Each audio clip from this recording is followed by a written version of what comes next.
Assalamualaikum warahmatullahi wabarakatuh. Bismillahirrahmanirrahim. Alhamdulillah wassalatu wassalamu ala Rasulillah. Amma ba'da, ilahi anta maqsudi wa ridha matlubi.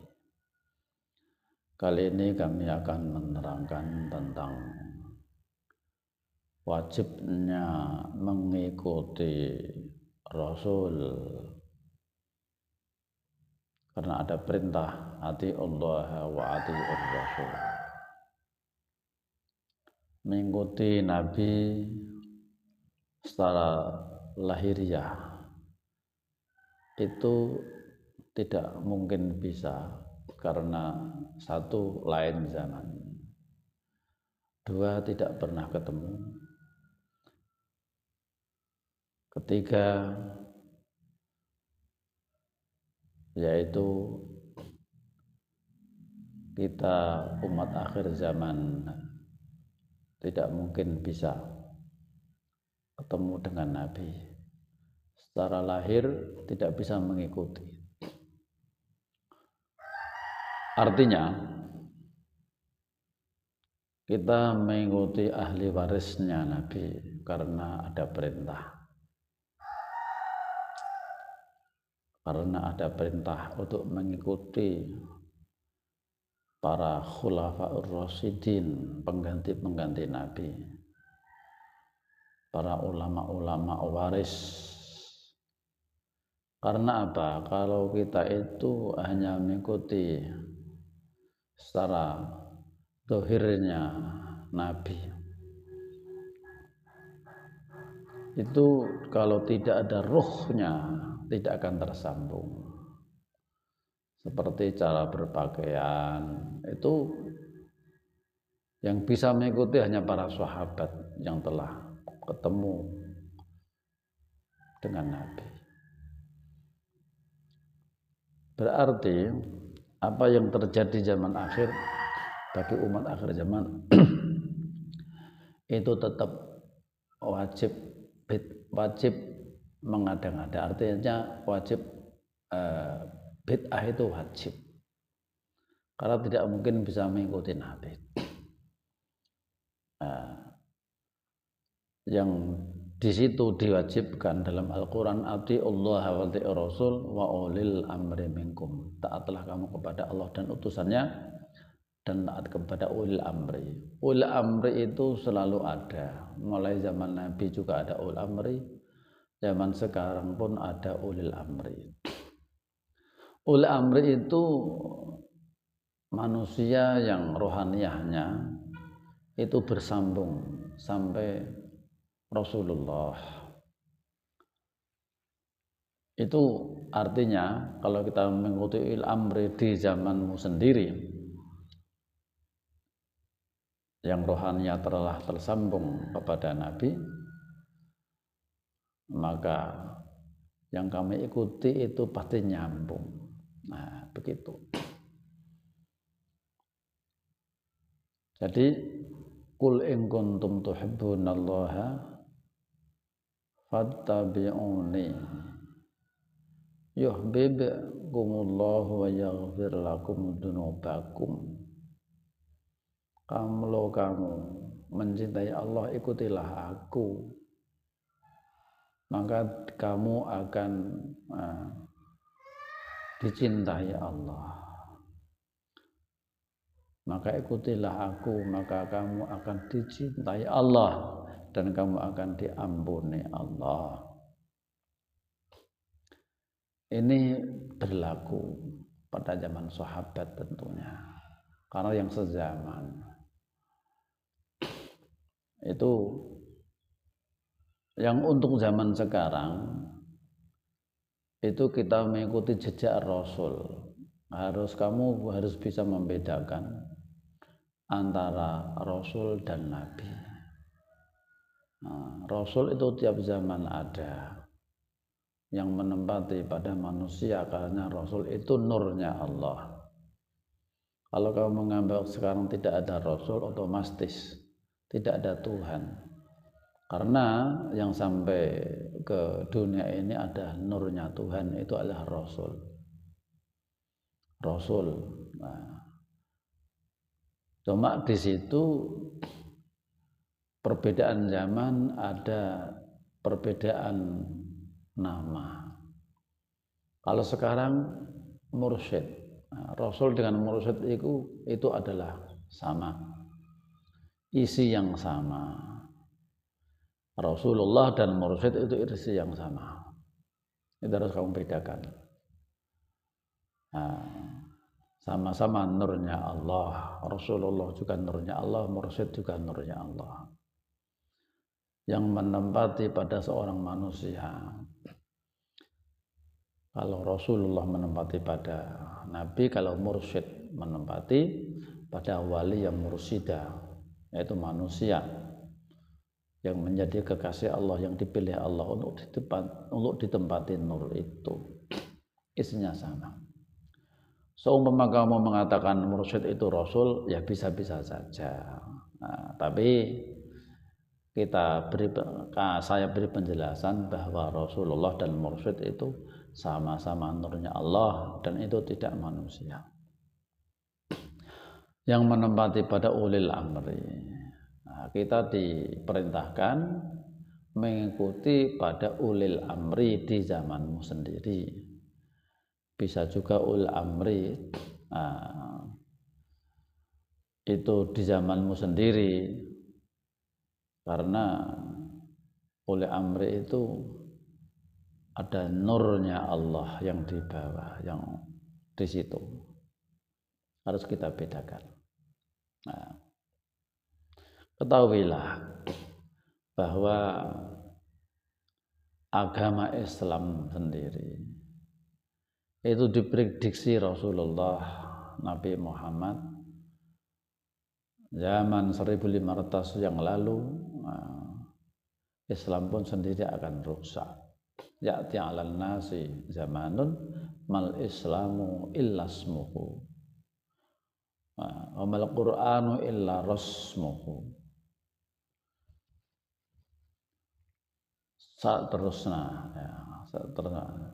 bahwa akan datang akhir zaman, Islam tinggal namanya, dan juga Al-Quran tinggal tulisannya. Akhir artinya apa? Artinya Islam itu tidak ada ruhnya, hanya sebatas ritualnya saja, tidak ada hakikatnya. Karena orang sudah tidak mencari itu, yang penting zahirnya itu sama, luarnya sama. Nah, itulah agama sudah rusak. Agama sudah menjadi agama ardi, agama bumi. Tidak ada sambungannya ke akhirat. Tidak ada sambungannya ke Allah Subhanahu wa ta'ala. Karena apa? Tidak dikenakan Rasul di zaman sekarang atau mursyid di zaman sekarang. Kalau orang beragama tidak lewat Rasul, tidak lewat mursyid, berarti agama itu sebatas agama cerita zaman dulu, hanya ikut-ikutan. Artinya tidak ada bimbingan dalam kamu beragama, tidak terpimpin, tidak ada bimbingan oleh guru mursyid. Kita harus menyadari masa kita mengerjakan sholat itu mulai sejak kecil sampai tua masih sama saja rasanya. Kapan khusyuknya? Disinilah dalam Thariqat As-Sabdah Khalidah Al-Mahdiyah mengajari supaya bisa sholat khusyuk, supaya bisa sholat khusyuk dan amalnya bisa diterima. Di sini kita sejak kecil sampai tua, umur sudah puluhan, sudah kepala 5, 6, sudah kepala, sama saja seperti zaman kecil kita sholat, tidak merasakan apa-apa dalam sholat, apa yang kau ingat dalam sholatmu, apa yang kamu hadirkan dalam rohaniyahmu. Itu kamu harus belajar sholat khusyuk. Sholat khusyuk itu ada dipelajari di Thariqat Nasabiyyah Khalidiyah Al-Mahdiyah. Karena kalau kamu sudah kenal, sudah mendapat channel, mendapat wasilah, ya, wasilah ada nurnya Allah, dibimbing oleh nurnya Allah. Yang kami sebut tadi adalah Rasulullah atau mursyid, itulah wasilah yang harus kamu cari. Jangan orang beragama asal-asalan saja, tidak ada ruhnya dalam beragama, hanya sebatas meyakini saja, yakin adanya Tuhan, yakin adanya akhirat. Ilmu yakin itu ditolak. Yang diterima adalah yang hakul yakin. Ainul yakin juga ditolak. Yang diterima adalah yang hakul yakin. Karena ada hadis, innallaha yaqbalu min ibadihi, innallaha yaqbalul haqqo min ibadihi wa yaruddul yakina wal aina. Itu yang diterima Allah adalah yang hak-hak yang nyata. Karena Allah itu nyata, maka buktikan secara nyata. Akhirat itu nyata, hak, buktikan secara nyata dan hak. Karena orang masuk akhirat datang, masuk alam barzah juga hak, nyata, buktikan. Disinilah sekolahnya. Adanya hasyr, yaumul hasyr, yaumul mizan, itu hak sekarang. Yaumul hisab, surga neraka pun sekarang bisa dibuktikan dengan apa? Dengan naiknya dimensi melalui Shiratal Mustaqim yang melewati, melampaui alam-alam yang berlapis-lapis, alam akhirat yang berlapis-lapis, alam kerohanian yang berlapis-lapis. Ini adalah thariqah arwah rohaniyah. Kita harus mencari guru rohani. Kalau kita punya guru rohani pasti akan tersesat. May yahdillahu fahuwal muhtad wa may yudlil falan tajida lahu waliyyan mursyida. Orang yang mendapatkan hidayah itulah orang yang telah dihidayai Allah, orang yang disesatkan Allah, orang yang tidak terpimpin oleh wali mursyid atau guru wali yang mursyida. Artinya kalau kita tidak punya guru mursyid pasti dibimbing iblis. Kalau kita tidak punya guru rohani pasti tersesat, itu otomatis. Walaupun toh kamu merasa benar, pasti tersesat. Karena yang bisa mengalahkan iblis adalah Allah itu sendiri. Kalau guru masih berupa manusia tidak mungkin bisa mengalahkan iblis. Yang bisa mengalahkan iblis adalah Allah, artinya nurnya Allah Ta'ala yang di bumi ini. Itu sendiri. Kalau gurumu masih berupa manusia pasti masih mudah dikalahkan iblis. Maka carilah guru rohani yang itu nurnya Allah itu sendiri. Kamu akan terbimbing, dibersihkan rohanimu, karmamu, kamu akan diberi pengetahuan, yaitu furqan, pembeda antara jalan ridho dan jalan laknat. Jalan ridho Allah, jalannya para nabi, jalan laknat, jalannya iblis. Akan diberitahu itu. Yang namanya Quran Qadim adalah hudal linnas wa bayyinatin minal huda wal furqan. Isinya ada 3, 1 petunjuk, 2 pembeda, penerang, 2 penerang, 3 pembeda. Hudal linnas wa bayyinatin minal huda wal furqan, petunjuk, penerang dan pembeda. itu ada dalam hati yang tidak terbaca oleh panca indera, itulah isinya Quran Khatib.